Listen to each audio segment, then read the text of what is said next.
أعوذ بالله من الشيطان الرجيم. بسم الله الرحمن الرحيم. الحمد لله رب العالمين. نحمده ونستعين ونستغفره ونعوذ بالله من شرور أنفسنا ومن سيئات أعمالنا. من يهده الله فلا مضل له ومن يضلل فلا هادي له. أشهد أن لا إله إلا الله وحده لا شريك له وأشهد أن محمدا عبده ورسوله. سبحانك لا علم لنا إلا ما علمتنا إنك أنت العليم الحكيم. اللهم علمنا ما ينفعنا وانفعنا بما علمتنا وزدنا علما. اللهم آت أنفسنا تقواها وزكها أنت خير من زكاها أنت وليها ومولاها. ربي يسر ولا تعسر ربي تمم بالخير. أما بعد. InsyaAllah kita sambung tadabbur surah As-Saffat.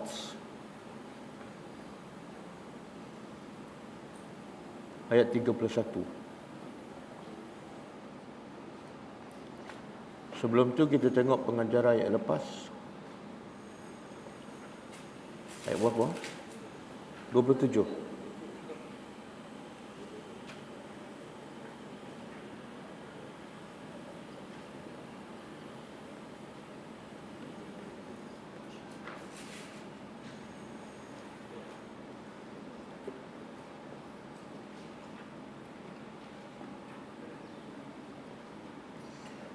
Pengajaran ayat 27.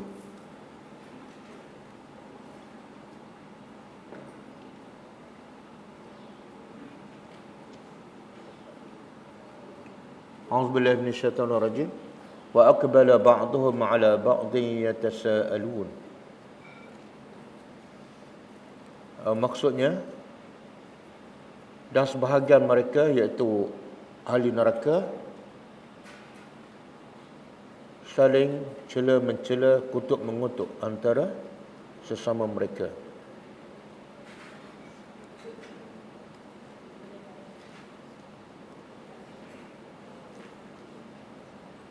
Pengajarannya pertama, apabila manusia yang kufur dan berdosa, apabila manusia yang kufur dan berdosa kepada Allah dikumpulkan di pada mahsyar,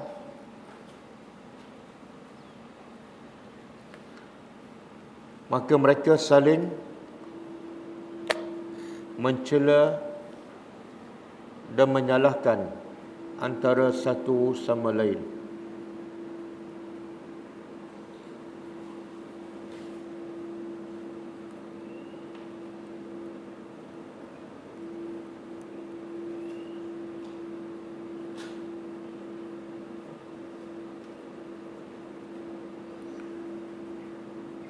Yang kedua,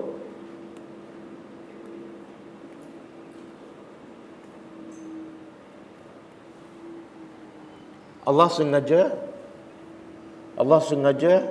mengumpul dan mempertemukan. Allah sengaja mengumpul dan mempertemukan antara pengikut dan orang yang diikuti.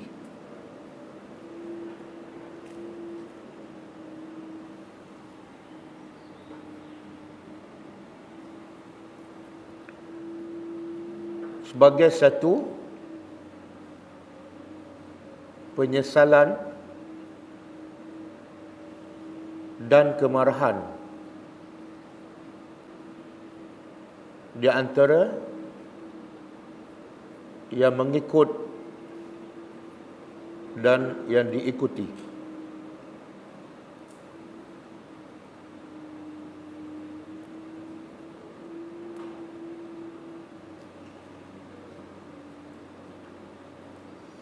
Ayat 28. Qalu innakum kuntum ta'tunana 'anil yamin. Mereka berkata, orang di bawah berkata kepada orang di atas, sesungguhnya kamu datang kepada kami dan memujuk kami dengan kekuatan, dengan kebaikan ataupun dengan sumpah, menyebabkan kami percaya. Pengajarannya pertama, orang-orang yang sesat dan menyesatkan semasa di dunia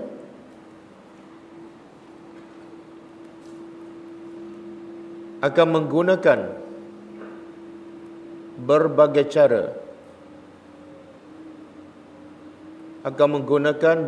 cara untuk menyesatkan manusia, sama ada dengan kuasa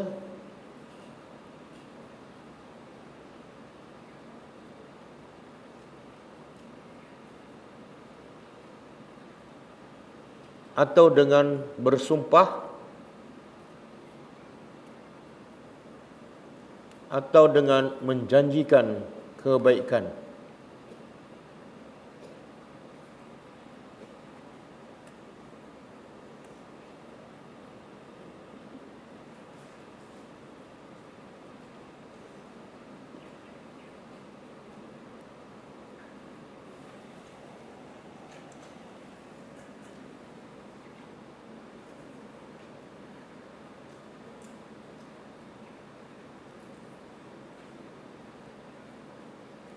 Sebab itu kita tengok agama Kristian, mereka akan bersungguh-sungguh untuk menyesatkan manusia. Antara dengan cara memberi kebaikan, menjaga kebajikan, dan mereka akan pergi ke mana-mana sahaja walaupun di kawasan pedalaman. Berbeza dengan orang Islam. Orang Kristian ni mereka sesat, tapi mereka yakin yang mereka pegang dan mereka amalkan ada betul. Bukti mereka yakin apa dah? Mereka nak kongsikan dengan orang. Sebab tu mereka sanggup korbankan masa, kerehatan untuk kongsikan kebaikan yang mereka yakin itu kepada orang. Tapi orang Islam pula agama yang benar, tapi bila bak nak berkongsi macam tak yakin. Betul kan? Banyak je alasan. Seolah kita tak yakin dengan agama kita yang betul, dan Kristian yakin dengan agama yang sesat mereka. Okey. Okey, yang kedua.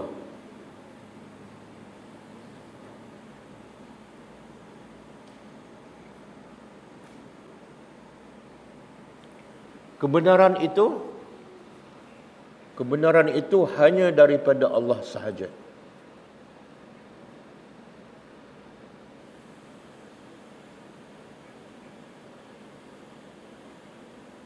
Dan apa yang selain daripada Al-Quran dan Sunnah, ia adalah sesat.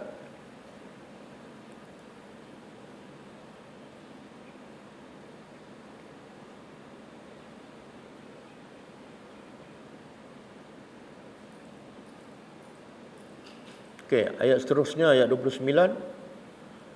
Qalu bal lam takunu mu'minin. Mereka berkata, pembesar berkata pada orang di bawah, bahkan kamu sebenarnya memang asalnya tak beriman.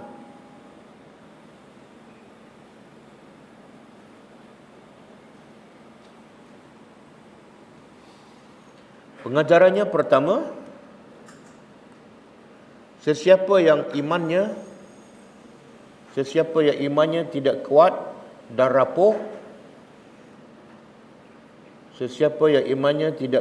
rapuh, sangat mudah ditipu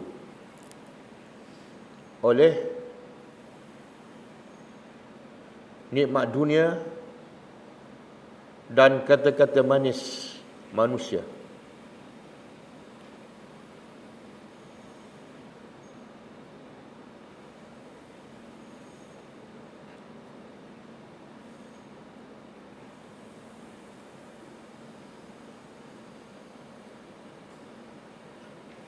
Dan sebaliknya, sesiapa yang imannya kuat, teguh, dia tidak akan tertipu dengan dunia walaupun terpaksa mengorbankan dunia demi untuk pertahankan imannya.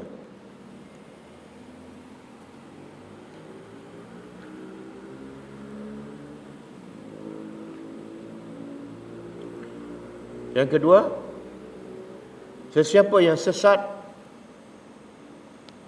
itu adalah pilihannya sendiri.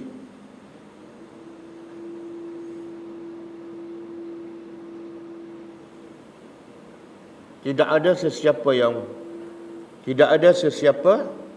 yang boleh memaksa seseorang beriman atau tidak beriman.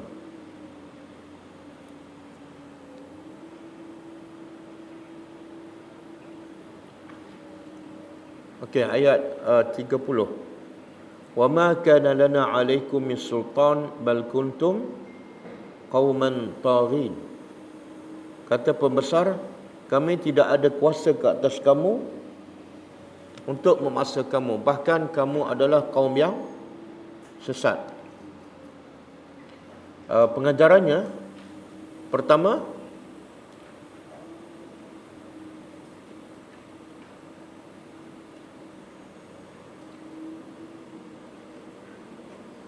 apabila manusia melihat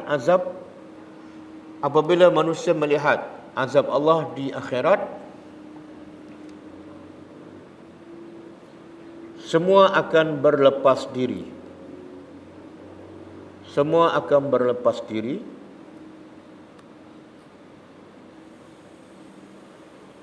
Sama ada orang yang mengikut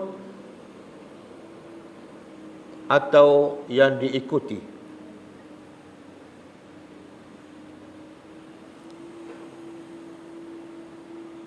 Bahkan masing-masing akan mencela dan melaknat.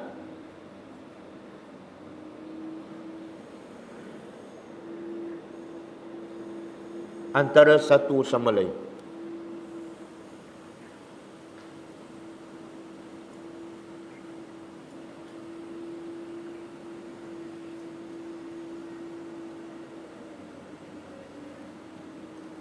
Yang kedua, hidayah adalah di tangan Allah.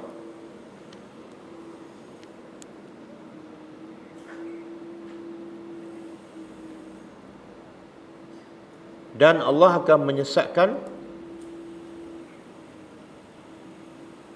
sesiapa yang memilih kesesatan.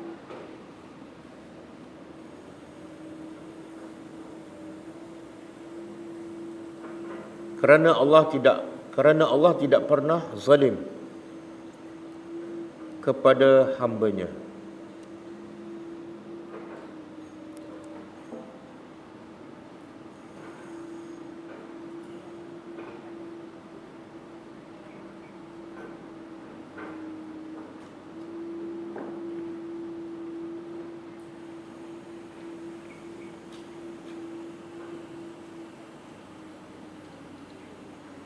Okey, kita sambung.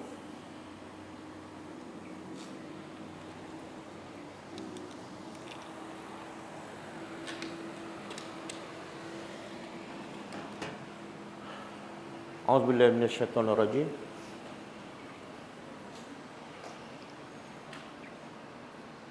Daripada sana nampak ke? Ke silau? Kak Semak buat nampak? Okey.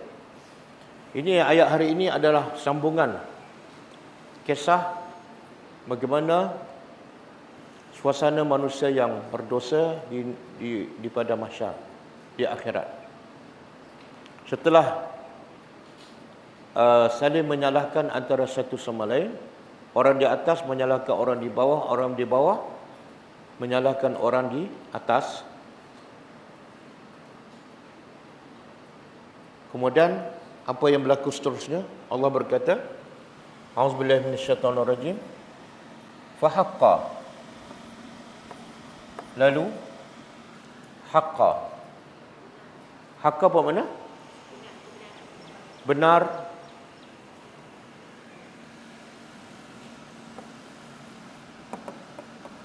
Haqqa makna sabata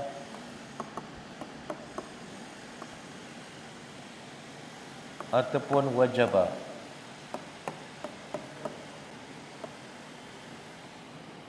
Haqqa makna dia sabata, tetap, ataupun wajaba, wajib.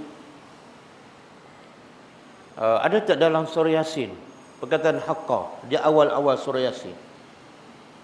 Siapa ingat?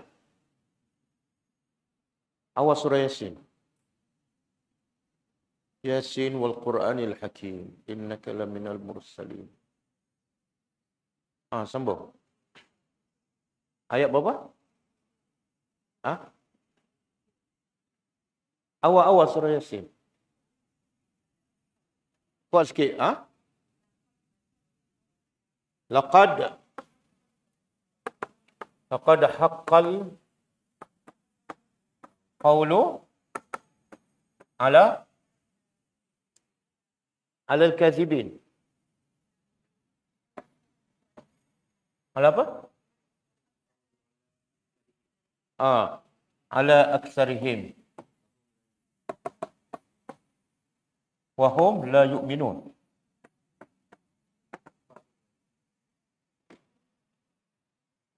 Fahum la yu'minun. Ayat berapa ni? 7, okey. Cuba terjemah. Laqad. Lam apa dia? Lam. Lam pasti. Qad. Sesungguhnya. Haqqa sama makna. Sabata ataupun wajabat. Tetap ataupun wajib. Pasti sesungguhnya telah tetap, telah wajiblah al-qaul. Qaulnya apa dia? Qaul kalau terjemah harfiah perkataan. Tapi maksud apa dia? Iaitu hukum Allah. Telah wajiblah, telah tetaplah hukum Allah. Ala ke atas aksarihim, kebanyakan manusia. Apa ni? Apa yang kebanyakan manusia? Fahum la yu'minun. Kebanyakan manusia tidak beriman. Okey. Apa hukum Allah yang telah ditetapkan, yang telah wajib ke atas kebanyakan manusia yang tak beriman? Apa hukumnya? Azab Allah. Jadi Allah nak beritahu, azab Allah pada siapa yang kufur, yang syirik, yang buat maksiat, itu adalah pasti. Itu adalah, dipanggil apa? Sunnatullah. Sunnatullah.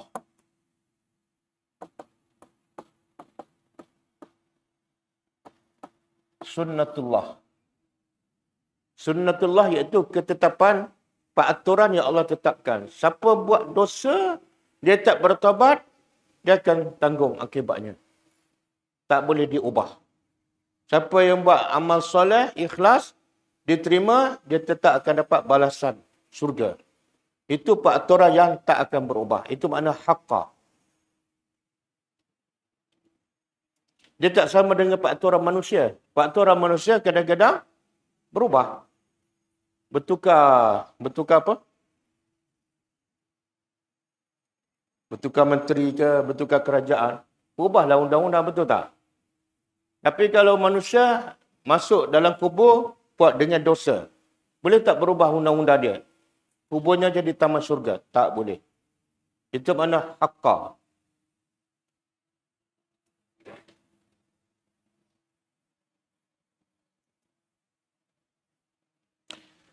Selama ni baca surah Yasin boleh perasan tak? Laqad haqqal qawlu ala aksarihim. Perasan tak maksud dia? Perasan? Tak perasan? Oh, sebelum sempat perasan, tukar surah Kahfi pula. Okey. Telah, tetaplah, telah wajiblah.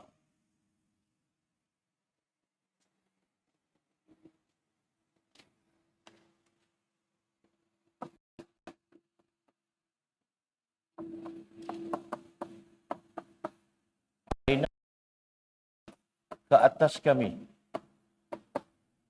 Qaulu Rabbina. Sama dengan surah Yasin. Al-Qaul. Qaul di sini maksudnya hukum. Rabbina, pencipta kami ataupun Tuhan kami.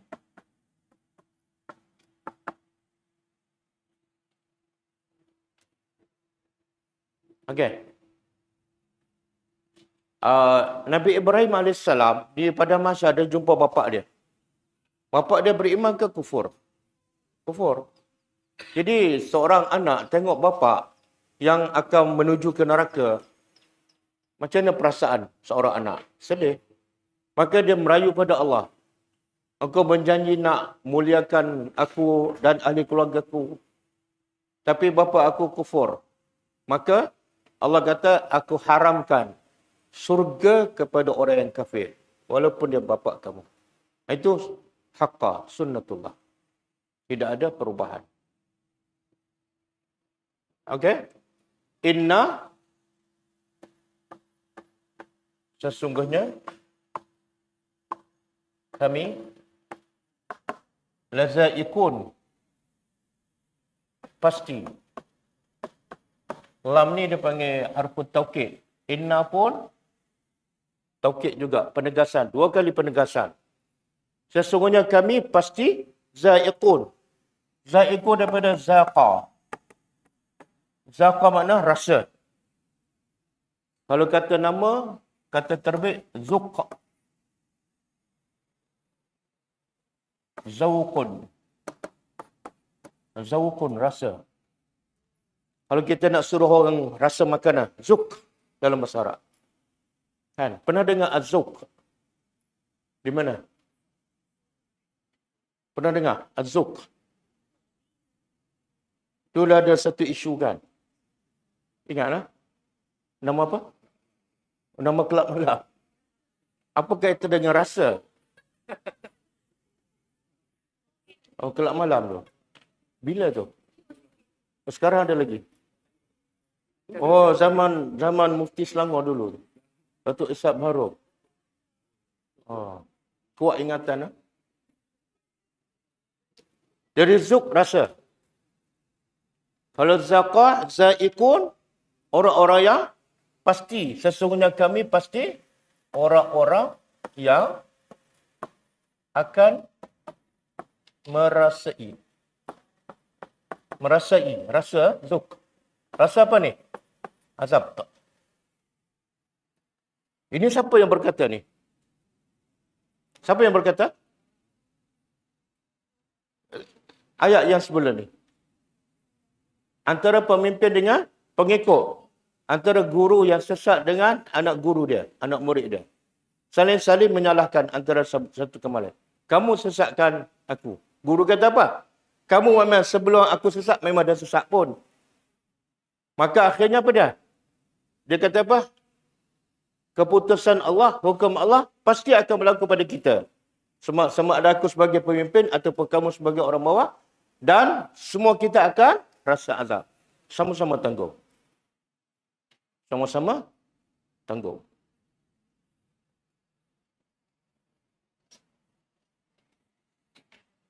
Fa'arwaynakum. Lalu, arwaynakum kami. Arway daripada al-ghiwayah, sesat. Kami sesatkan kamu. Kami sesatkan kamu. Siapa cakap ni? Pemimpin, kan? Tapi sebelum ni kan dia kata, aku tak sesatkan kamu. Kamu memang pilih untuk sesat. Betul kan?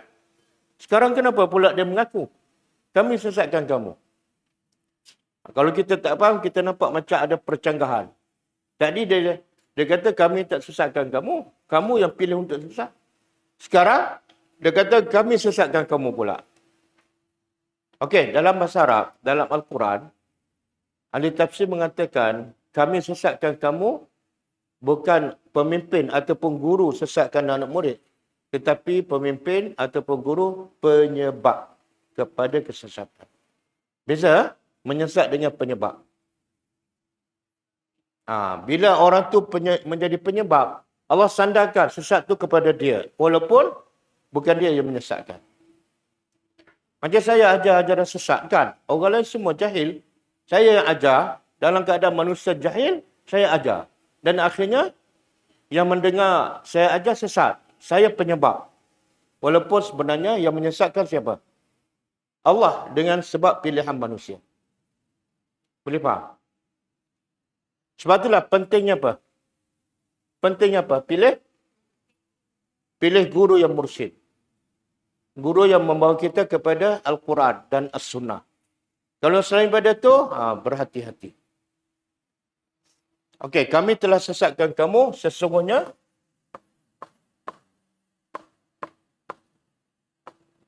kami ghawin.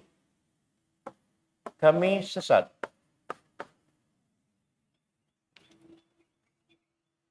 Apa maksud ni? Kami sesatkan kamu sebab kami memang sesat. Pengajarannya apa? Biasa orang yang sesat, dia akan buat sesuatu untuk menyesatkan orang. Secara sengaja ataupun secara tak sengaja. Sebab tu Nabi sebut dalam satu hadis, kullu mauludin, setiap anak dilahirkan dalam keadaan bersih. Kemudian Nabi cakap apa? Mak bapak lah yang akan menjadikan anak tu Yahudi ke, Nasrani ke, Majusi ataupun selain daripada Islam. Okey, soalan. Mak bapak ada hak tak? Ada kuasa tak nak menyesatkan anak ataupun nak menyahudikan anak? Tak? Ada? Tak ada. Tapi Nabi cakap, mak bapak akan menjadikan anak tu Yahudi. Iaitu menjadi penyebab. Ada tak mak bapak nak anak dia jadi Yahudi? Tak ada. Tapi kadang-kadang, bila mak bapak tak didik anak dengan cara Islam, anak tu akan sesat. Mak bapak ada tak sebab, penyebabnya? Ada. Sebab tu Allah kata, ya ayyuhallazina amanu, wahai orang beriman, jaga diri kamu dan ahli keluarga kamu daripada neraka. Wajib bagi didikan yang betul kepada anak-anak. Siapa yang anak dia tak faham agama, sebab dia tak bagi, dia akan bertanggungjawab. Ini. Fa'aghwaynakum inna kunna ghawin. Okey, boleh ke?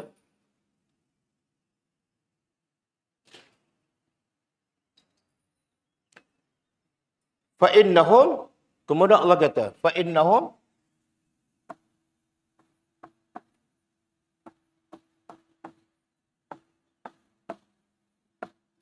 sesungguhnya mereka, yauma izin. Yauma apa dia? Asal dia yauma, hari. Kita biasa sebut tak yauma? Setiap hari. Apa dia? Setiap hari. Perkataan yaum. Yalah apa dia? Tak perkataan yaum. Ada sebut tak dalam kehidupan kita setiap hari? Cuba baca Fatihah. Maliki yaumiddin. Maliki yaumiddin. Yang menguasai hari pembalasan. Yaum, hari. Tapi dia tambah apa ni? Izin. Dia tambah izin. Izin ni makna hari itu. Itu tu refer kepada hari kiamat ataupun di pada mahsyar. Dengan perkataan izin tu bermakna hari itu. Okey. Maka Allah kata mereka ni pemimpin, orang yang mengikut tok guru yang sesat dan pengikut dia, semua ni pada hari itu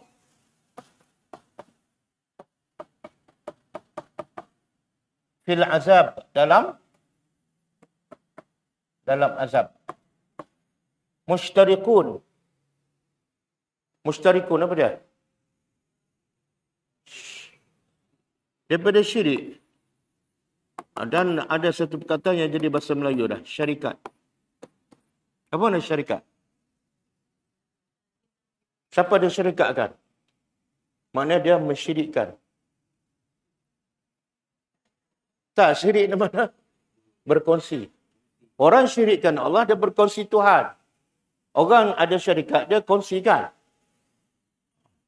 Okey. Jadi Allah kata apa? Sesungguhnya mereka ni, orang atas, orang bawah, semua dalam azab. Mushtarikun. Mereka berkongsi.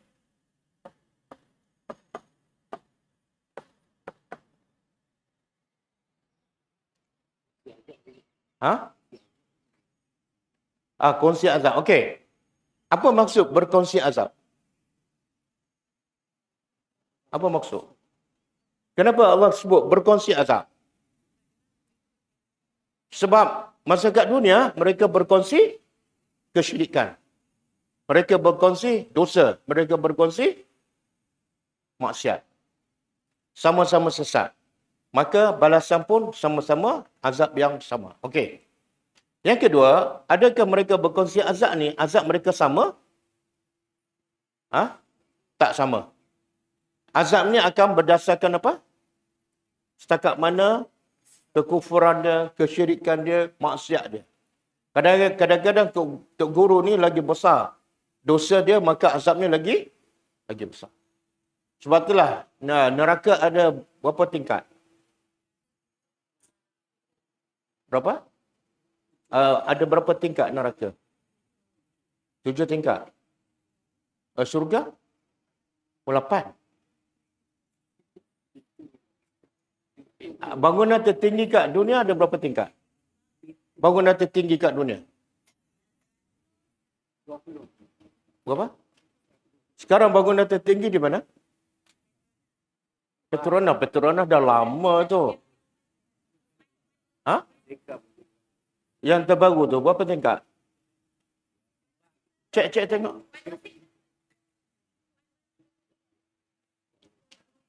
Mungkin ada yang paling tinggi 200, 300 tingkat kan? Kalau kat dunia 200 tingkat, takkanlah dalam syurga 6 tingkat je. Tak logik kan? Sedangkan dunia akhirat ni, nikmatnya tak pernah dilihat oleh mata, tak pernah didengar oleh telinga, dan tak pernah terfikir. Kalau nak 200 tingkat kat dunia, kita pernah tengok tak? Pernah tengok. Maka di syurga, lagi hebat. Yang kita tak pernah tengok dan tak pernah terfikir pun. Jadi tingkat di syurga ada berapa?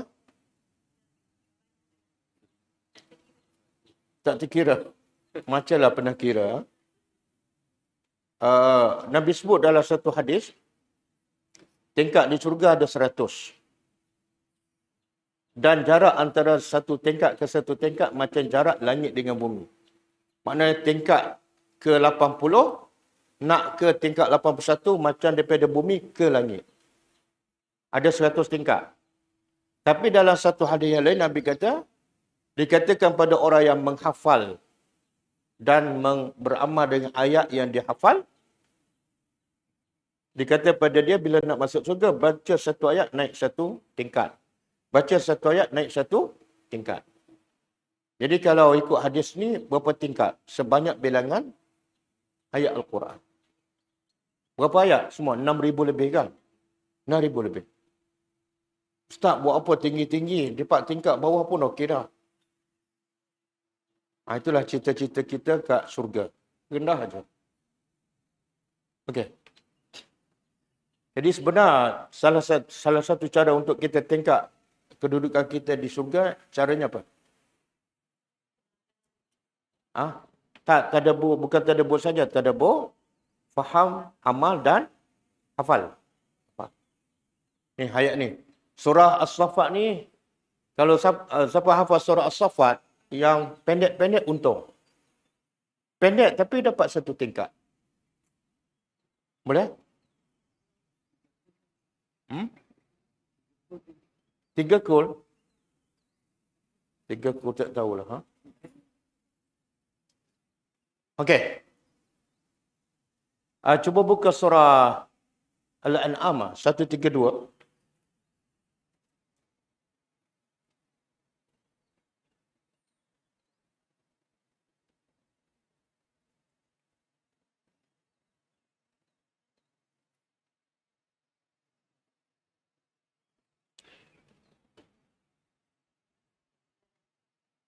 Al-An'am 132.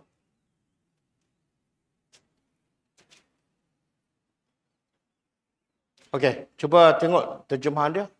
Walikullin. Waw, terjemah. Dan li, untuk.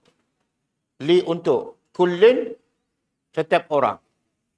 Bagi setiap orang, darajat. Darajat ni pangkat ataupun kedudukan ataupun tingkat. Bagi setiap orang ada tingkat, ada kedudukan. Berdasarkan apa? Mimma amilu. Berdasarkan apa yang mereka amalkan. Allah tak kata berdasarkan apa yang mereka belajar. Jadi akan menentukan tingkat kita di surga, ilmu ke amal? Amal. Tapi nak dapat amal mesti berilmu. Okey. Kemudian, bagi setiap orang akan berada di darjah masing-masing mengikut amalan mereka. Kemudian, وَمَا رَبُّكَ بِغَافِلٍ. Dan Allah tidak, Tuhan engkau tidak pernah ghafil, lupa. Amma ya'malun, apa yang kamu kerjakan. Apa maksud ni? Untuk kita tingkatkan tempat kita di syurga nanti, perlu tak kita buat amalan yang besar-besar? Tak. Dan perlu tak kita buat ketika ada orang? Tak. Allah tak pernah lupa. Kadang-kadang kita sedekahkan, orang tak tahu. Walaupun tak banyak. Dan kadang-kadang yang kecil nilainya, tapi ikhlas, lebih besar di sisi Allah daripada jumlah yang besar, tapi tak ikhlas. Allah kata apa? Nabi sebut dalam satu hadis, ittaqu an-nar walau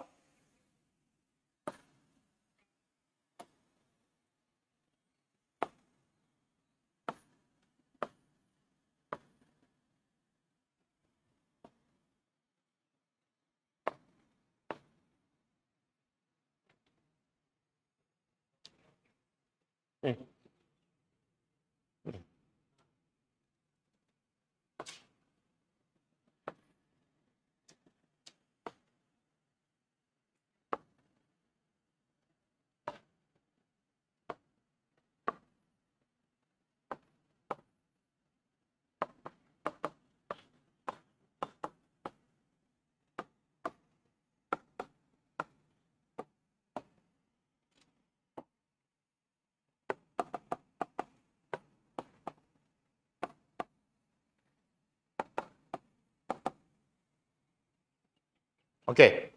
Ini hadis sahih. Potongan daripada hadis sahih.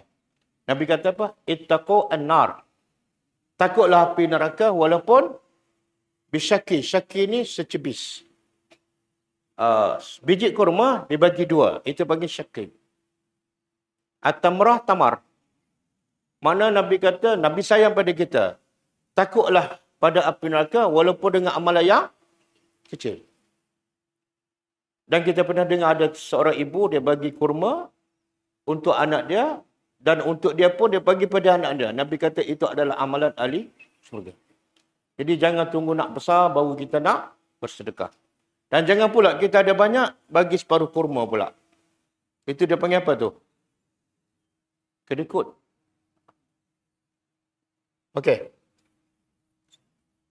Jadi soalan tadi, syurga ada 100 tingkat ataupun berdasarkan ayat Quran. Neraka banyak tingkat, bukan 7. Yang 7 tu pintu neraka. Yang syurga pula berapa pintu?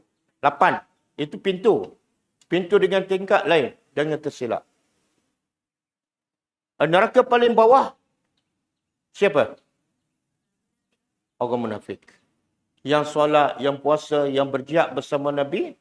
Tapi bila masuk neraka, neraka paling bawah dan kekal selamanya. Sebab dia munafik. Okey, cuba buka surah Az-Zukhruf. Ayat 32 ke?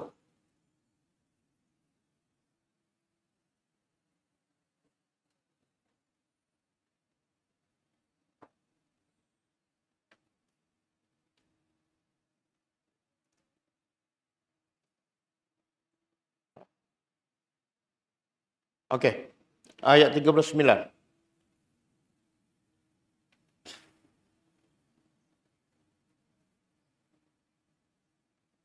Tengok Allah kata apa dalam ayat ini. Ada kaitan dengan ayat tadi yang kita tadabbur. Walan yanfa'ukum. Lan apa makna? Lan tidak sekali-kali. Yanfa'ukum nafaat. Tidak sekali-kali akan memberi manfaat kum pada kamu al-yaum pada hari ini. Iz zalamtum ketika mana kamu telah zalim. Zalim pada siapa ni? Zalim ada dua. Satu zalim pada diri sendiri. Yang kedua zalim kepada orang lain. Dan zalim yang paling besar ialah syirik kepada Allah. Okey, Allah kata tidak akan memberi manfaat pada kamu pada hari itu ketika mana masa kat dunia kamu berlaku zalim pada diri dan pada orang. Annakum sesungguhnya kamu fil azabi mustarikun. Dalam azab kamu mustarikun.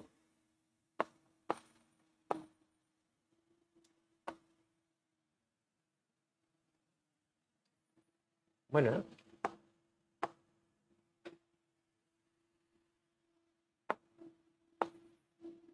Mana pennya? Oh.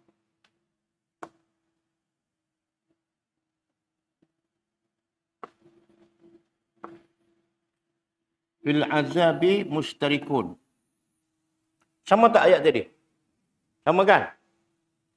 Tapi ayat ni Allah sebut apa? Tidak memberi manfaat. Sekiranya kamu duduk dalam satu azab dan kamu berkongsi. Tidak memberi manfaat. Manfaat apa ni? Kamu duduk dalam satu neraka tapi tidak memberi manfaat. Apa manfaatnya? Apa dia? Tak boleh tolong-menolong satu. Yang kedua,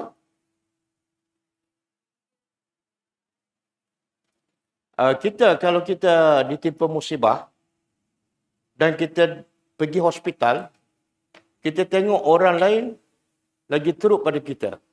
Bila kita tengok orang lagi teruk, ada manfaat tak untuk kita? Apa dia? Kita akan bersyukur. Sebab apa? Ada orang lebih teruk. Sebab tu Nabi bagi nasihat pada kita, selalulah tengok orang di bawah kamu. Supaya kamu menjadi lebih bersyukur. Jangan tengok orang atas. Kalau tengok pada orang atas, kita akan sentiasa tak bersyukur dan tamak. Okey. Jadi kalau dekat dunia, berkongsi azab akan meringankan beban kita. Tapi Allah begitu di akhirat besok, sama-sama azab di lubang neraka yang sama, tidak akan meringankan azab kamu. La yanfa', tidak memberi faedah. Masing-masing akan tetap rasa azab yang sepatutnya. Boleh faham?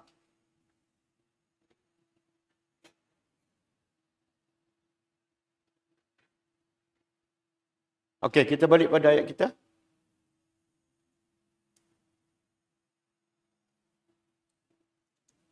Kemudian Allah kata apa? Inna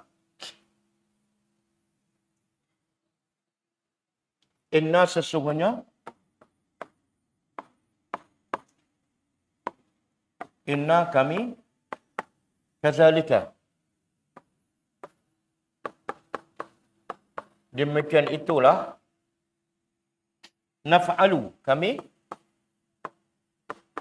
perbuatkan ataupun kami lakukan bil mujrimin dengan orang-orang yang berdosa. Mujrim ni berdosa. Daripada al-jurmu. Jurmu maknanya al-ismu, iaitu dosa. Orang yang melakukan dosa. Al-ismu, dosa.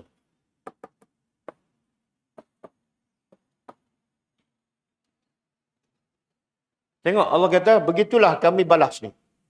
Kami capat mereka dalam neraka, saling kutuk mengutuk, dan mereka berkongsi tempat neraka, tapi perkongsian itu sedikit pun tidak meringankan azab yang lain. Kemudian Allah simpulkan, begitulah kami lakukan kepada orang yang berdosa.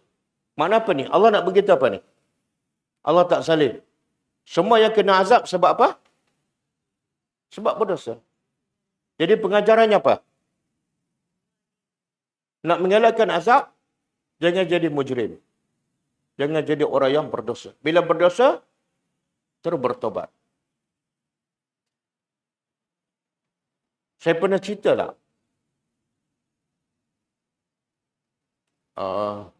Tapi bukan dalam kelas ni lah. Ada seorang sahabat Nabi, bila dia buat dosa, Dia rasa dosa tu macam menyebabkan dia akan masuk neraka. Confirm masuk neraka. Itu kelebihan sahabat Nabi. Buat satu dosa, dia rasa dia akan menjadi ahli neraka. Nama dia Abul Yusru. Abul Yusri.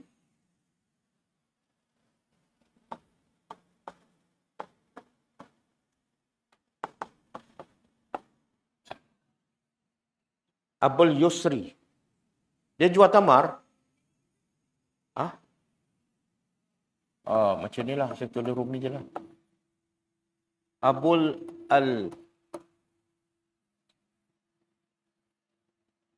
Al-Yusri. Boleh? Dia jual tamar. Kemudian datang seorang wanita yang cantik. Yang suami dia pergi berjihad. Jadi bila wanita ni cantik, dia terpegun. Lalu dia buat helah. Dia kata, tamar yang bagus ada kat rumah. Kalau kamu nak, jom pergi rumah. Jadi wanita ni pergilah masuk dalam rumah. Dia pun cium, dia peluk. Siapa ni? Sahabat Nabi. Itu menunjukkan sahabat Nabi bukan maksum. Tapi beza sahabat Nabi bila dia buat dosa, dia rasa betul-betul bersalah dan dia akan masuk neraka. Apa dia buat? Dia pergi jumpa Abu Bakar radhiyallahu anhu. Dia kata, wahai Abu Bakar, aku telah buat dosa, cium seorang wanita. Abu Bakar beritahu dia, bertobat, sembunyikan, jangan cerita pada orang. Semoga Allah terima taubat kamu. Kan? Aib kita jangan cerita pada orang. Di antara sebab Allah tak ampunkan dosa ialah kita menceritakan dosa kita pada orang. Itu Allah tak akan ampunkan. Tapi dia tak puas hati. Dia rasa macam Allah tak akan terima taubat dia. Dia pergi yang kedua kepada Umar ibn Khattab. Dia beritahu kepada Umar, aku buat dosa. Macam mana ni? Umar kata, sembunyikan dosa kamu, jangan cerita pada orang, bertaubat. Dia tak puas hati juga. Dia pun jumpa Rasulullah SAW. Dia kata, aku buat sekian-sekian dosa dan aku rasa aku ni ahli neraka. Bagus satu dosa. Nabi pun buat apa? Nabi cakap satu perkataan yang menyebabkan dia tersentak. Nabi kata, saya terjemah. Adakah kamu mengambil alih tugas suami kepada isteri itu, perempuan tu, dan kamu buat kerja macam suami dia buat pada isteri dia, sedangkan suami dia pergi berjihad. Adakah patut? Faham? Tak faham? Tak faham? Saya tulis bahasa Arab lah. Cakap bahasa Melayu tak faham, dia tulis Arab. Okey. Adakah patut adakah patut seolah kamu menggantikan suami pada wanita tu yang pergi berperang. Suami dia pergi berperang. Kamu seolah ambil tempat suami dia untuk buat macam suami dia pada isteri itu. Adakah patut? Faham kan? Dia tersentap. Dia rasa, teruknya suami pergi berperang. Aku tak pergi. Aku pula ambil tugas macam suami. Maka dia rasa dia memang ahli neraka lah. Bila Nabi cakap macam tu. Tapi Nabi ni rahmatan lil alamin. Nabi nak supaya sahabat tu sedar. Satu dosa tu macam, orang beriman satu dosa macam gunung yang besar nak hempak kepala dia. Dan orang munafik, dia anggap satu dosa macam lalat dia. Tiup je. Maka Nabi tengok ke atas. Lepas tu Nabi turun, tunduk ke bawah. Lepas tu turun ayat. Siapa tahu ayat ni? Siapa tahu? Siapa ikut kelas saya daripada Sabah semalam? Daripada Sabah semalam. Tak ikut?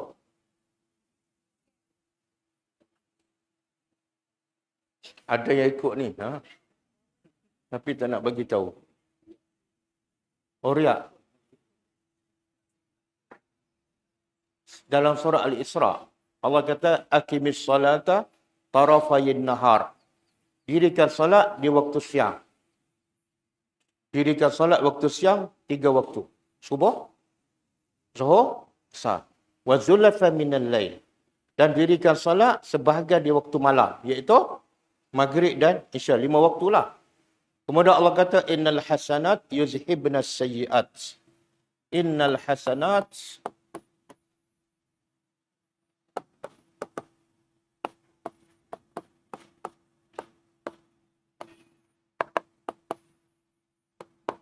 as-sayyiat.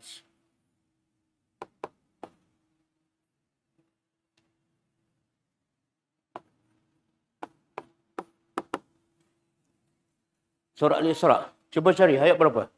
Siapa tahu? Ayat berapa? Kuat sikit. Tak dengar? Tak dengar? Kipas kuat.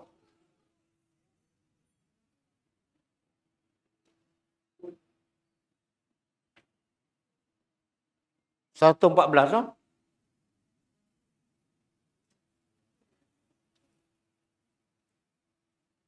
Okey. Dirikan salat tarafayin nahar di 2 hujung siang, iaitu subuh, zuhur, asar. Wa zulafan. Zulafan ni sebahagian minal lail, daripada waktu malam, iaitu maghrib dan isya. Kemudian innal hasanat, sesungguhnya hasanat apa dia? Kebaikan-kebaikan itu yuzhibna, akan menghapuskan as-sayyiat, dosa-dosa. Kemudian zalika, itu, demikian itu adalah zikra, peringatan. Untuk siapa ni? Lizakirin, untuk orang yang mengambil peringatan. Apa maksud ni? Nabi nak bagi motivasi pada Abul Yusri dan juga sahabat dan kita semua. Buat dosa tu biasa. Nabi kata semua anak Adam buat dosa. Tapi yang tak biasanya apa dia? Kekal dalam dosa, itu luar biasa. Jadi Nabi kata, segala kebaikan yang kamu buat selepas buat dosa akan menghapuskan dosa. Ini kelebihan para sahabat. Bila buat dosa sekali, dia tersedar, dia tersentak, dia bertaubat, dia tak ulang. Sebab dosa ni, kalau dosa kecil, kalau berterusan, dia jadi apa? Dosa besar. Jadi Abul Yusri bertanya, Ya Rasulullah, ayat ni adakah khas untuk aku? Nabi kata tak. Amatul linnas. Ayat ni untuk semua umat manusia. Jadi bila kita buat dosa, bertobat dan iringi dengan amal soleh. InsyaAllah. Okey, kita balik pada ayat kita.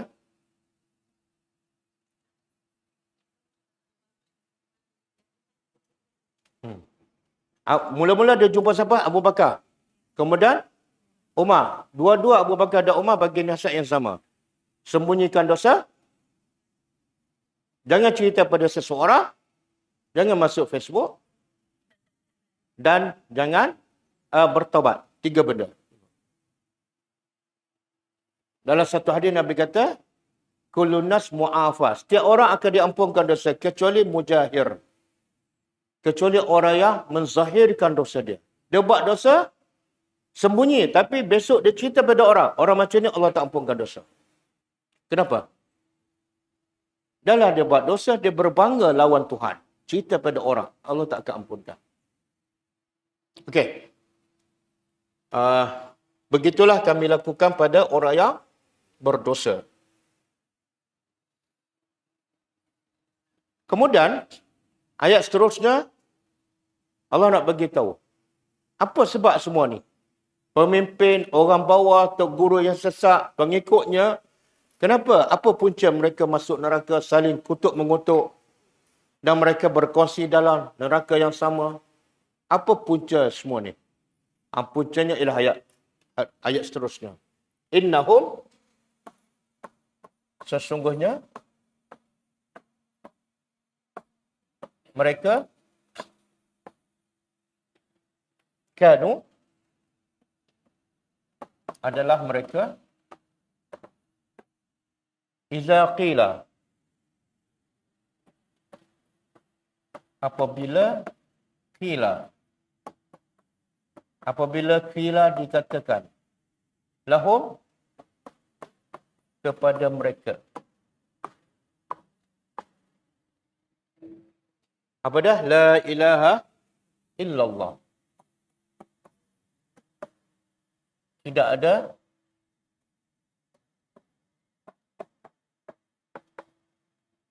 ada Tuhan.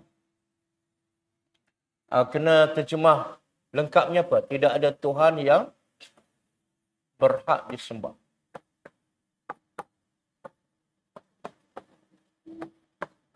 Kenapa kena tambah? Tidak ada Tuhan yang berhak disembah. Sebab ada tak yang selain daripada Allah mereka sembah? Ada kan? Jadi apa saja yang disembah selain daripada Allah namanya Tuhan. Tuhan nafsu, Tuhan benda, Tuhan orang, Tuhan berhala. Sebab itu kena tambah. Yang berhak disembah hanya Allah. Selain daripada Allah, Tuhan tapi tak berhak disembah. Yang berhak disembah kecuali Allah.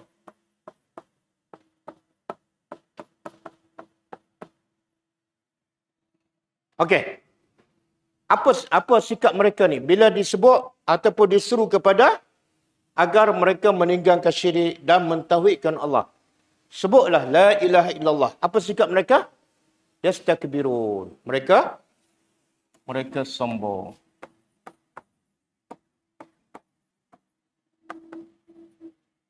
Inilah punca utama manusia dimasuk dalam neraka. Mereka sombong. Maksud sombong ni apa dia? Satu, bila dia kata pada dia, sebut la ilaha illallah. Dia tak sebut. Satu. Maksud sombong dia tak sebut. Yang kedua, dia menolak Nabi yang membawa kalimah tersebut. Ataupun Nabi yang membawa dakwah. Dia tolak. Satu, dia tolak la ilaha illallah. Yang kedua, dia menolak Rasul sallallahu alaihi wasallam. Apa punca? Sebab sombong. Cuba buka surah Al-Baqarah ayat 34.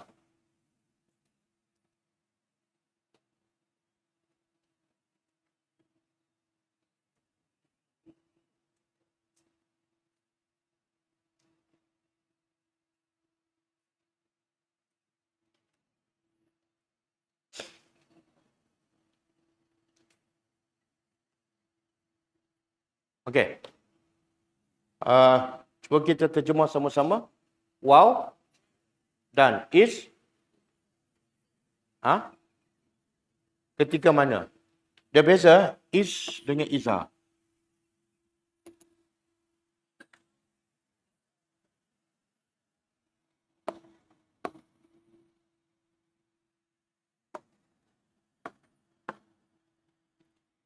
Is dengan iza.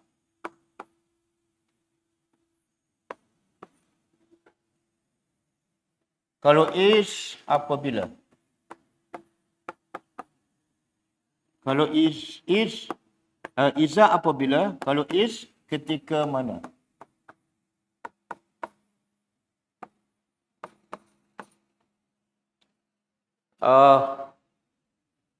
Dari segi makna ni lah. Tapi maksud dia apa dah? Kalau iza untuk benda yang dah berlaku. Iza benda yang belum berlaku. Iza syamsu kuwirat. Apabila matahari tergulung. Dah berlaku ke belum? Itu iza. Kalau is untuk benda yang dah berlaku. Is untuk yang dah berlaku. Iza benda yang belum berlaku. Okey, kita tengok di sini. Wa is. Dan is ketika mana? Kulna, kami telah berkata lil malaikah kepada para malaikat, usjudu li Adam. Sujudlah kepada Adam. Allah berkata pada siapa? Apa arahannya? Dah berlaku ke belum? Dah. Sebab tu is. Kalau guna wa iza sini salah. Okey? Maka bila disuruh pada malaikat sujud pada Adam, apa tindakan malaikat? Fasajadu. Fa ni menunjukkan apa? Terus. Ini kelebihan malaikat. Tanpa membantah, fa terus dia sujud. Illa iblis, kecuali iblis. Iblis tak sujud. Apa sebab? Allah begitu sebab. Aba. Apa makna aba? Abah ni mana enggan.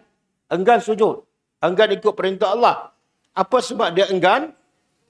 Sombong. Tindakan dia enggan dan puncanya sombong. Maka sebab enggan dan sombong, Allah kata apa? Wa kana minal kafirin. Maka dia adalah daripada golongan kafir. Makna Iblis sebelum Allah perintah sujud pada Adam, beriman ke kafir? Beriman ke kafir? Mana tahu?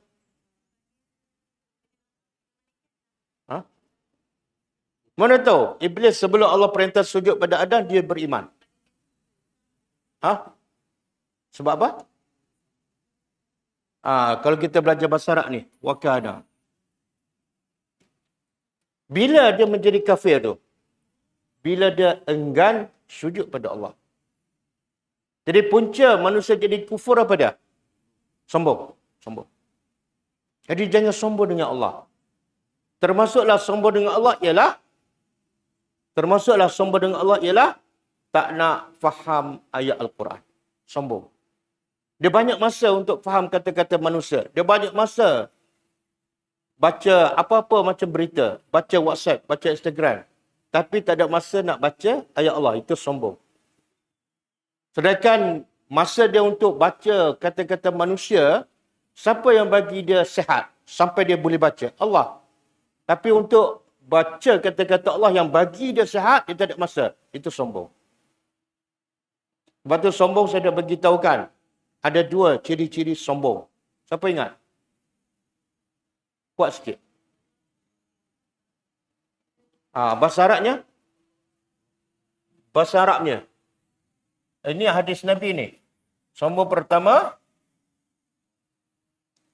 batarul haq. Batarul haq. Sombong kedua, ghamtun nas.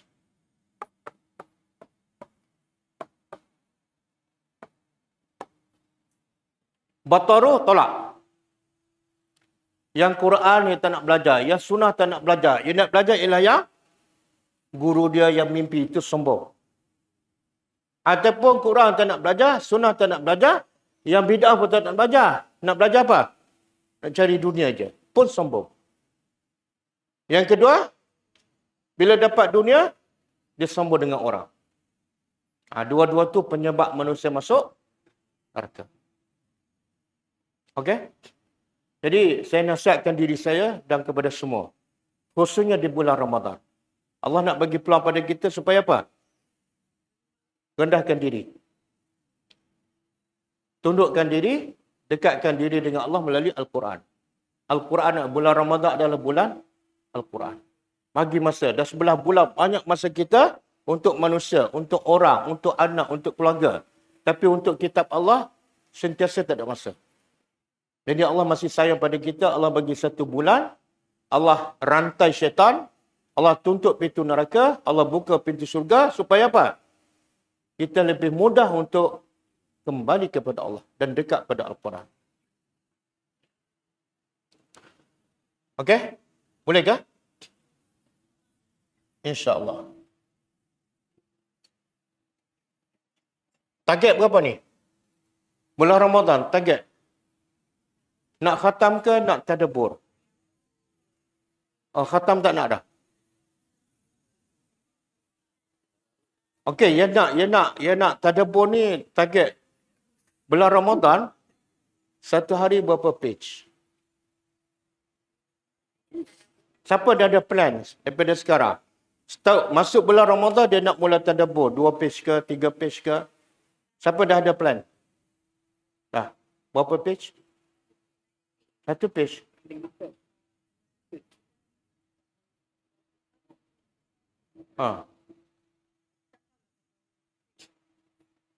Tak, sebenarnya kita berapa hari, 1 hari berapa page. Bergantung pada kita lah. Kalau kita nak, Allah akan permudahkan. Tapi kalau kita daripada awal lagi, target kita rendah je. Dapat sikit lah. Betul? Kalau buat dunia duit, kita target besar. Target 10,000 ke 1,000? 10,000? 1 juta ke setengah juta? jelas, clear kalau bab dunia. Tapi kalau bab agama, sedangkan Quran, Nabi kata apa? Siapa yang faham Al-Quran, kemudian ikut, Quran akan pimpin dia ke surga. Bukan 1 bilion. Surga yang kekal. Nilai Al-Quran ialah nak memberi lebih mahal daripada dunia. Tapi sebab orang tak faham, maka dia sentiasa tak ada masa untuk Quran.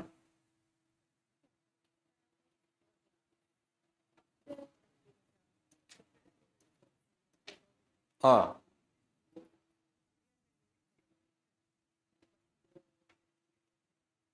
Mhm.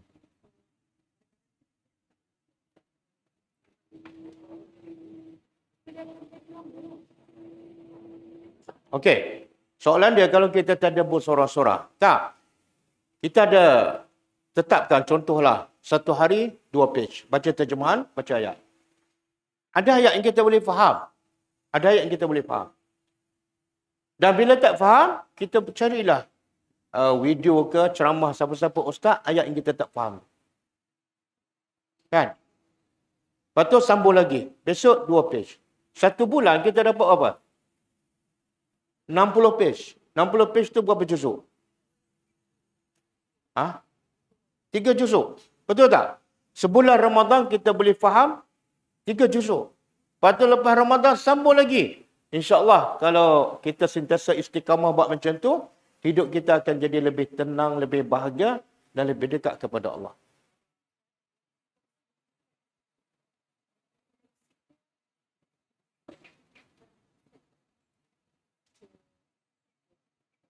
Macam ni, saya bagi kaedah.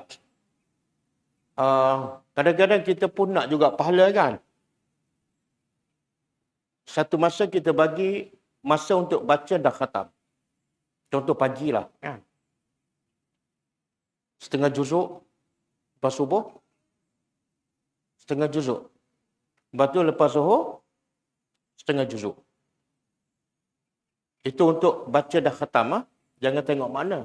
Kalau tengok mana, 3 tahun untuk khatam. Yang kedua, kita baca untuk faham. 2 page 1 hari. Kalau boleh 4 page, 5, 6, lagi bagus. Sebenarnya lagi kita banyak faham ayat Allah, lagi jiwa kita tenang. Betul. Quran adalah syifa. Bila ni? Untuk baca dan faham bila? Malam. Waktu paling sesuai, baca Quran untuk faham ialah waktu malam. Waktu tenang, tak ada urusan dunia, tak ada gangguan, tak ada bising dan sebagainya. Ustaz, waktu malam tu lah mengantuk. Lawan lah. Kan?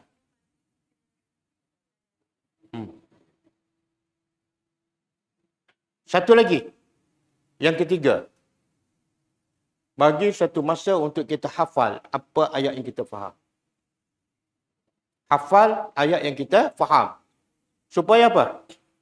Supaya faedah pertama, ayat yang kita dah faham. Kalau kita hafal, kita akan sentiasa ingat maksud ayat itu. Yang kedua, kita boleh baca dalam solat. Dan solat kita akan ada rasa lain. Betul? Kalau tak, kita tak ada perasaan solat. 3 kul. Kadang-kadang dah baca. Dah baca ke belum? Ada dah baca kan? Sebab dah 30 tahun, 3 kul. Jadi baca, hafal ayat baru dan baca dalam solat. Supaya solat kita ada kelainan. Walaupun satu ayat. Nak surga rendah ke surga tinggi?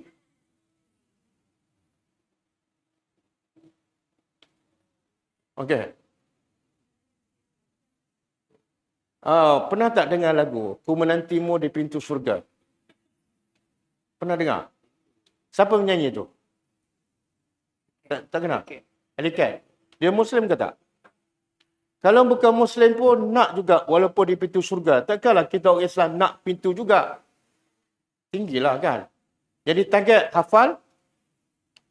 Contohlah surah Safat ni ayat pendek-pendek. 5 ayat setiap hari. Sebulan dapat berapa? Ya Allah, nikmatnya. Dia sebenarnya semua akan jadi mudah kalau kita ikhlas dan kalau kita minta dan doa pada Allah. Semua jadi mudah. Tapi kalau kita sendiri malas dan tak ikhlas, dunia penuh dalam kepala, satu ayat pendek pun susah dan mudah lupa. Betul? Jangan menafikan. Okey, kita balik pada ayat kita.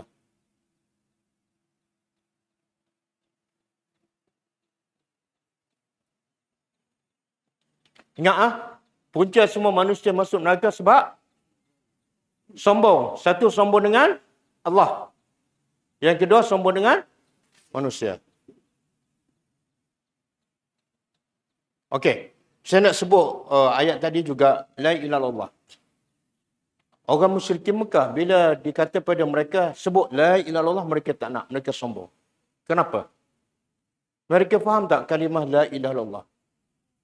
Mereka faham tak? Apa yang mereka faham? Tak, mereka faham. Sebab tu mereka tolak. Apa maksud la ilaha illallah? Dia maksud dia bukan yang macam kita faham. La ilaha illallah.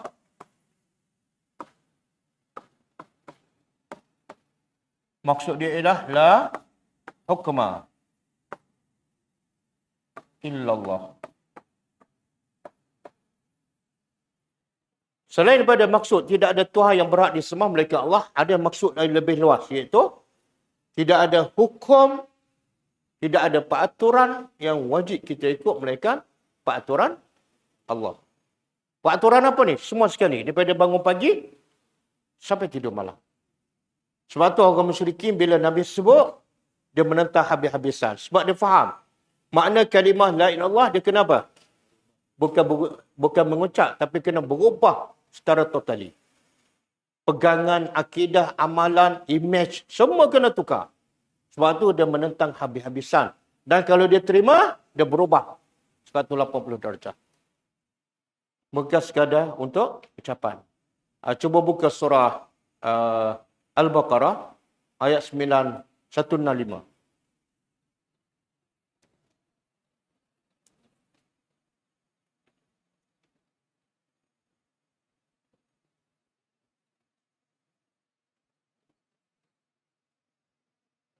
Okey, macam mana sifat orang beriman? Surah Al-Baqarah ayat 165. Cuba tengok terjemah dia.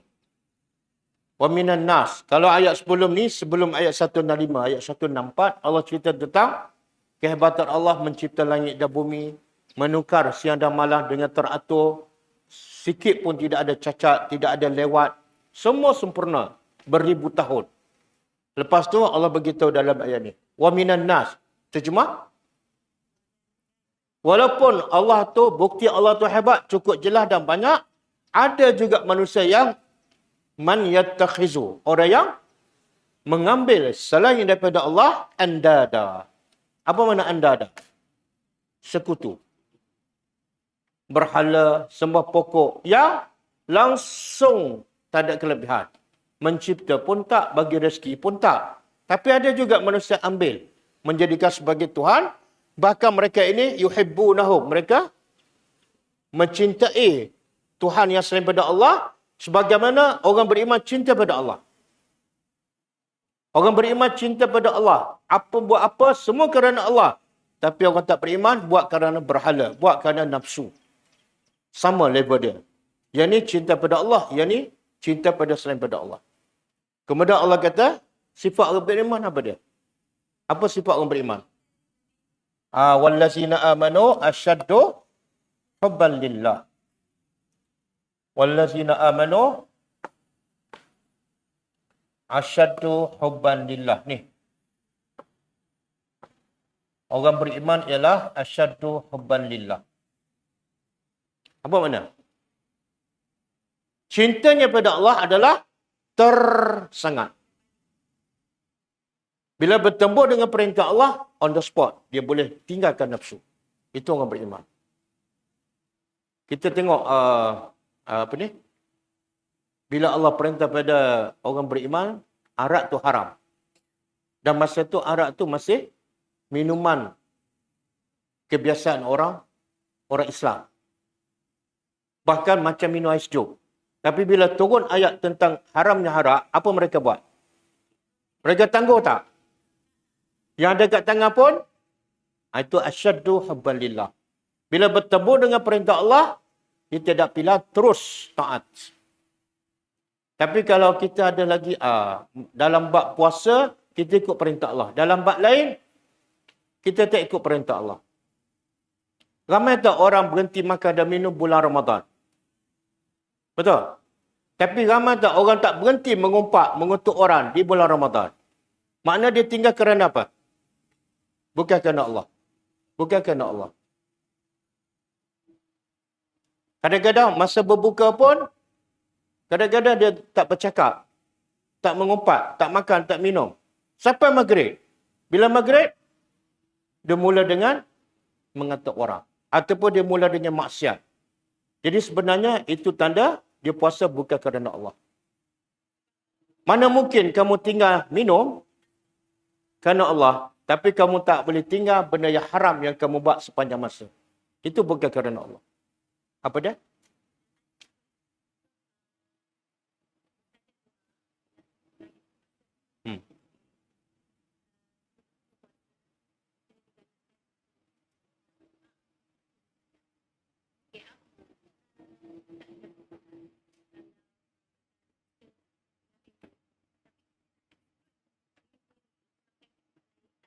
Boleh pakai mic.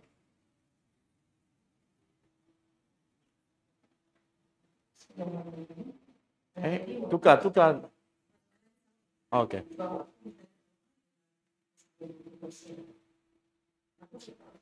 Kalau untuk kita, ada keluarga kan, buka puasa, waktu sahaja tu sebelum buka kan, kita naklah quiet time untuk fokus kat kita punya doa. So, kalau katalah macam suami izinkan kita bersendirian sebelum waktu berbuka tu, sendiri, lepas tu baru dengan family. Apa pendapat Ustaz? Okey ke ataupun tak payah? Maksudnya, sebelum berbuka, sama ada kita berbuka sendiri untuk berdoa, sesuai dengan waktu yang mustajab, ataupun kita bersama keluarga. Tak, sebenarnya kita nak apa daripada keluarga? Bila kita bersama keluarga ketika berbuka, kita nak apa sebenarnya? Nak makan ke nak bahagia?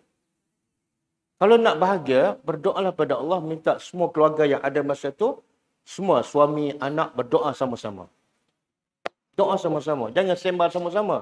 Dah sebelah bulan sembah sama-sama, kan? Berdoalah sama-sama sekali, ya.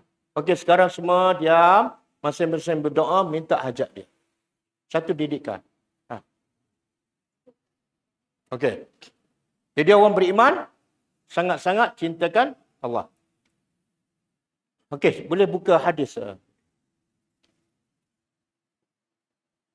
Hadis yang pertama.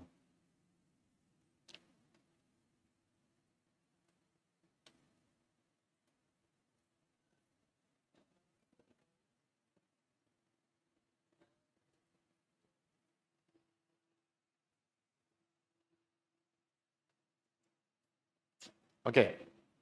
Tanda kita cinta Allah. Tadi orang beriman paling cinta Allah lebih daripada cinta segala-gala, termasuklah anak, isteri, harta. Okey. Setiap cinta ada tanda. Apa tanda kita cinta pada Allah? Siapa boleh bagi? Siapa kalangan kita ni yang memang cinta Allah lebih daripada segala-gala? Angkat tangan.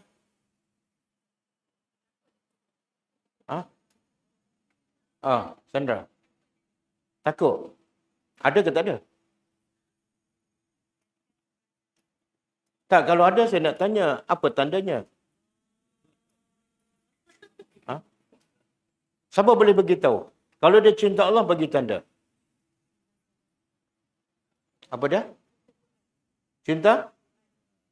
Faham. Okey. Dengar, kata seorang ulama, qala Sahlu bin Abdullah rahimahullah. Alamat lah. Bahasa Arab ni dah banyak perkataan yang dimelayukan. Alamat tanda. Hubbillah, cinta Allah. Tanda cinta Allah ialah hubbul Quran, cinta Al-Quran. Sebanyak mana masa kita dengan Al-Quran, sebanyak itulah cinta kita kepada Allah. Dan sekurang mana masa kita dengan Quran, sekurang itulah cinta kita kepada Allah. Seminggu tak baca Quran, itulah cinta kita kepada Allah. Okey? Kemudian, wa alamatu hubbil Quran. Tanda cinta Quran pula apa dia? Tanda cinta Al-Quran. Hubbun Nabi sallallahu alaihi wasallam. Cinta pada Nabi. Sebab apa? Nabi yang bawa Quran. Mana mungkin kita cinta Quran yang Nabi bawa, tapi sunnah Nabi tak cinta. Sedangkan pembawa Quran ialah Nabi. Jadi tanda cinta Al-Quran ialah cinta Nabi SAW. Okey. Wa alamatu hubbin Nabi. Tanda cinta Nabi pula apa dah? Semua orang, ramai orang mendakwa dia cinta Nabi. Tapi tandanya apa? Hubbu sunnatihi. Cinta pada sunnahnya. Sunnah Nabi banyak tak? Daripada bangun pagi, semua keadaan ada doa yang Nabi ajar pada kita. Doa nak tidur, doa bangun tidur. Doa nak masuk tandas, doa pakai baju, doa keluar rumah, doa berjalan pergi ke masjid, doa naik kereta, doa musafir, doa keluar masuk masjid, doa hujan, doa petir.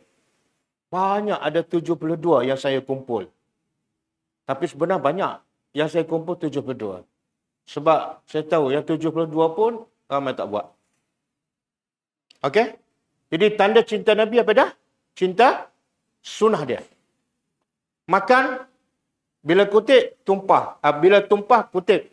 Kenapa kutip? Sebab saya cinta pada Nabi. Ada nasi kat jari, jilat. Sebab apa jilat? Lapar ke? Bukan. Cinta pada Nabi. Okey. Okey.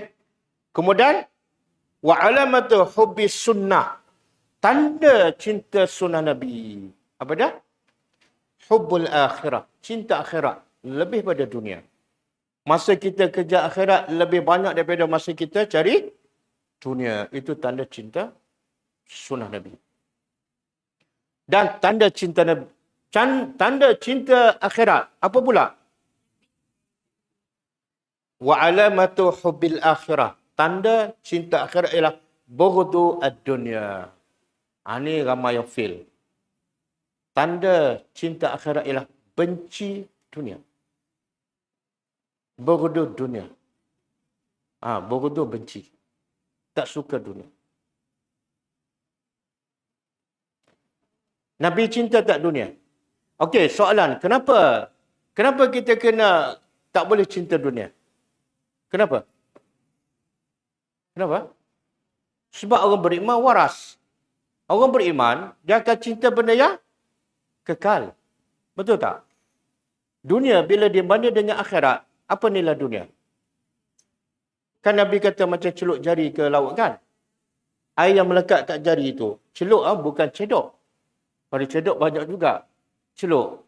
Kemudian kat jari yang melekat kat jari, Nabi kata itulah dunia. Akhirat yang mana? Yang terbentang luas. Jadi orang beriman dia waras. Dia akan cinta benda yang kekal.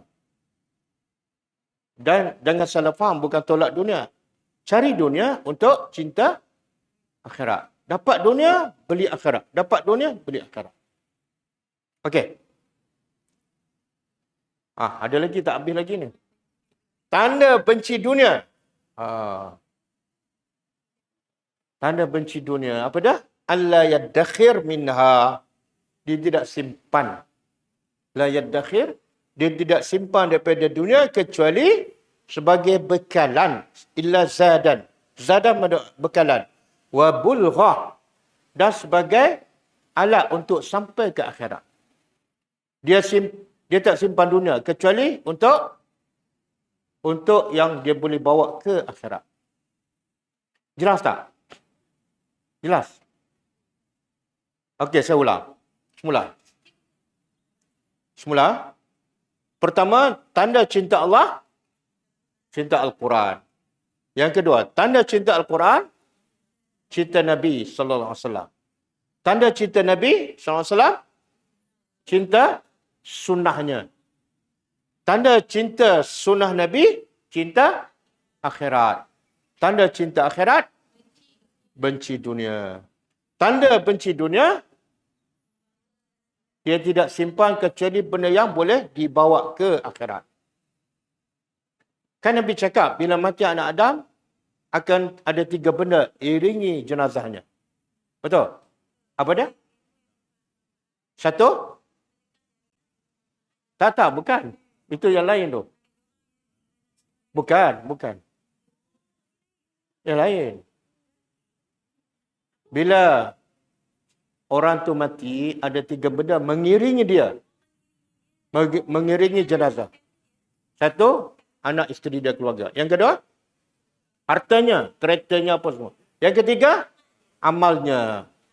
Dan 2 pulang balik, 1 kekal. Yang pulang apa dah? Harta semua pulang. Kalau dia ada emas, ada tak orang tinggal emas tu kat kubur dia? Tak ada. Anak isteri ada tak? Tunggu kat kubur tu. Tak ada. Yang bersama dia dalam kubur dia? Amalan. Yang ni maksud ni. Tanda cinta akhirat, dia tidak simpan kecuali daripada dunia, kecuali yang boleh bawa dalam kubur. Dia tukarkan duit itu kepada amalan. Boleh bawa dalam kubur. Tapi kalau dia kekal dalam simpanan, bila dia mati, harta tu jadi milik siapa? Waris. Okey. Bolehkah? Semula. Ulang. Siapa nak ulang? Okey, ulang. Oh, bukan. Okey. Oh, bukan nak ulang, nak tanya? Okey, silakan. Oh, nak suruh saya ulang. Saya dah 2 kali ulang. Siapa nak ulang? Kata, okey. Oh, nak suruh saya ulang juga? Okeylah. Kata Sahal bin Abdullah. Kod kata nama ni. Sahal bin Abdullah. Tanda cinta Allah ialah cinta Al-Quran. Dan tanda cinta Al-Quran ialah cinta Nabi SAW. Dan tanda cinta Nabi SAW ialah cinta sunnahnya. Dan tanda cinta sunnahnya ialah cinta akhirat. Dan tanda cinta akhirat ialah benci dunia. Dan tanda benci dunia, dia tidak simpan daripada dunia kecuali yang boleh dibawa sebagai bekalan. Clear? Jadikan kata-kata Sahal ini sebagai panduan. Khususnya di bulan Ramadan. Sebab itulah semua manusia bila mati dia minta nak balik ke dunia untuk sambung cari duit ke sambung beramal. Masa tu semua manusia yakin yang betul-betul memberi manfaat selepas mati ialah amalan, bukan harta. Okey. Cukup dulu. Cukup. Apa dia? Berapa ayat kita belajar hari ni? Okey. Saya nak sebut juga hadis ni sebab berkaitan dengan Ramadan. Dan sebab yang kedua, ini kelas terakhir. Lepas ni kita tak jumpa dah. Sehingga raya. Sehingga raya. Okey, ini hadis Nabi SAW. Rawahul Bukhari. Fi sahihnya. Hadis sahih riwayat Bukhari daripada Abdullah bin Abbas radhiyallahu anhuma qala Kana Rasulullah sallallahu alaihi wasallam. Adalah Rasulullah sallallahu alaihi wasallam ajwadun nas. Apa makna ajwadu? Hadisnya bermula daripada sini. Kana Rasulullah ajwadun nas. Kata Abdullah bin Abbas, Nabi ni ajwad. Ajwad daripada aljud, pemurah. Pemurah. Nabi akan bagi pada siapa saja berhajat. Dan sampai apa? Sampai habis. Bila orang tak minta tu, bukan Nabi tak nak bagi dah. Tapi maknanya, dah habis dah. Nabi bagi semua. Itu mana? Al-Jud. Jadi Abdullah bin Abbas kata, Nabi ni orang yang paling pemurah. Bila? Sepanjang masa. Tetapi, وَكَانَ أَجْوَدُ مَا يَكُونُ فِي رَمَضَانِ. Lagi masuk bulan Ramadan, Nabi lagi pemurah. Orang biasa manusia ni, dia pemurah bila? Bulan Ramadan, itu bukan sunnah Nabi. Bulan sebelah bulan, dia kerikut. Tak. Sunnah Nabi, pemurah sepanjang masa. Masuk Ramadan, digandakan kepemurahan itu. Okey. Dan, وَكَانَ أَجْوَدُ مَا يَكُونُ فِي رَمَضَانِ. Nabi lebih ajwad di bulan Ramadan. Bila tu? Hina yalqahu, ketika mana Nabi berjumpa Jibril. Setiap kali bulan Ramadan, Nabi jumpa Jibril. Bila Nabi jumpa Jibril? Wa kana yalqahu fi kulli lailatin, pada setiap malam. Malam. Min Ramadan, daripada bulan Ramadan. Apa Nabi buat dengan Jibril? Fayudarisuhu. Yudarisuhu tadarus. Orang kita ambil ni lah. Dia kata sunnah Nabi. Fayudarisuhu Al-Quran. Nabi bertadarus Al-Quran. Rasul sallallahu alaihi wasallam, kemudian kata Ibn Abbas, Rasul sallallahu alaihi wasallam ajwadu. Lebih pemurah bil khair, dengan kebaikan, minar rihil mursalah, daripada angin yang laju. Apa maksud ni? Satu, Nabi ni murah, pemurah, suka bantu orang, lebih laju daripada angin. Angin laju tak? Ya Allah.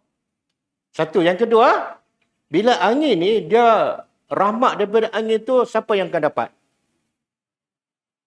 Adakah orang beriman saja? Tak. Maka rahmat Nabi, kepemurahan Nabi akan dirasai oleh semua orang. Orang kafir, orang Islam, kanak-kanak, semua sekali. Okey. Apa pengajaran pada hadis ni? Satu. Orang yang paling bijak ialah orang yang paling banyak bersedekah masa kat dunia. Sebab apa? Lagi banyak dia sedekah di dunia, lagi banyak sahamnya di akhirat. Sebenarnya, sedekah tu adalah seumpama orang sedang buat simpanan. Simpanan. Satu. Yang kedua, hendaklah sentiasa berkawan dengan orang yang soleh. Nabi tadarus dengan siapa ni? Jibril. Jibril faham tak Al-Quran yang dibaca? Nabi faham tak? Sebab tu Jibril jadi hebat. Nabi jadi hebat. Sebab mereka bukan tadarus sahaja.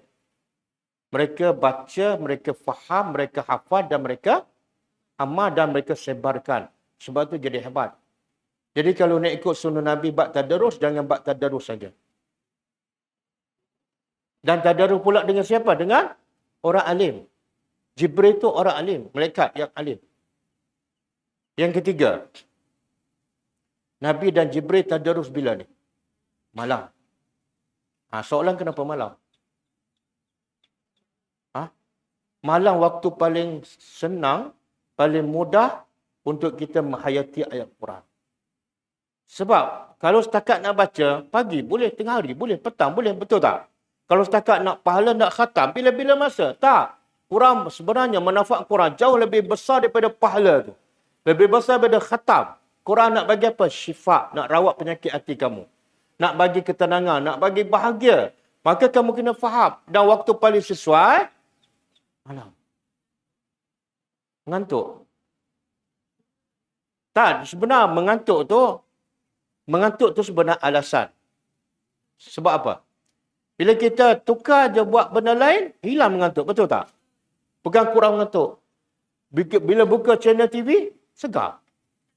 Macam dah cukup tidur, kan? Kadang-kadang masa solat tarawih mengantuk je. Tapi masa moreh, ada tak masa moreh tu mengantuk je makan?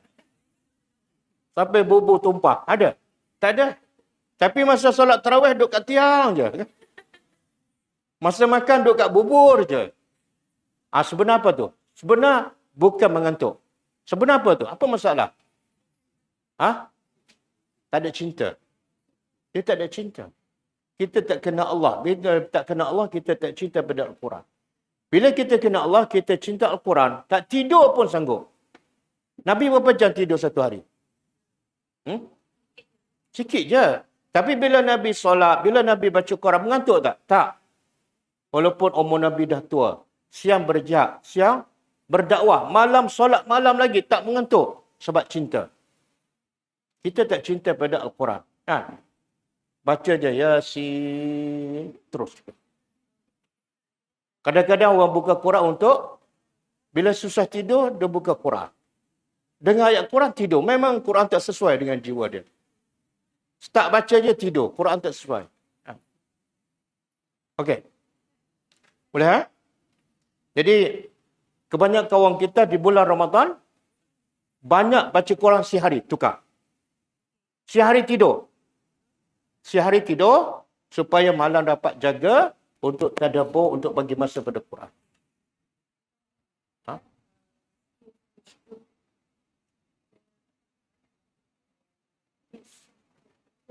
Hmm?